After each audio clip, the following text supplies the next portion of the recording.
ভাই, আরেকটা বিষয়, আজকে যিনি মেহমান আসছেন আমরা বসে যাই।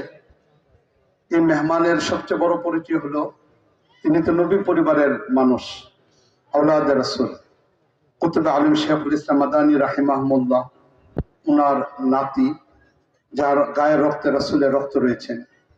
এর চেয়েও বড় পরিচয় হলো এটা, যার নামে আজকে খানকা হুসাইনিয়া মাদানিয়া, এবং যিনি এই খানকার স্বপ্নদ্রষ্টা, খানকা তৈরি করছেন, আমাদের শেখ আব্দুল মুমিন রাহিমাহুল্লাহ খলিফা। তিনি একজন নবী পরিবারের মানুষ, আমাদের হজরতের মুজাজ। তিনি আজকে আমাদের এখানে আসছেন, জুমার নামাজ পড়াচ্ছেন।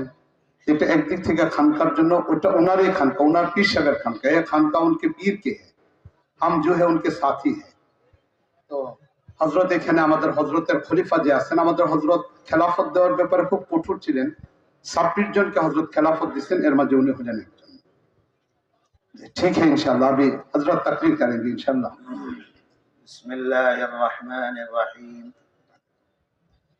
আলহামদুলিল্লাহি রাব্বিল আলামিন, والصلاة والسلام على سيد الأنبياء والمرسلين وعلى آله وأصحابه أجمعين، أما بعد.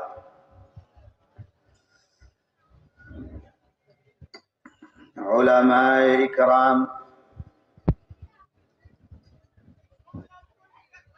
معزز حاضرين مجلس،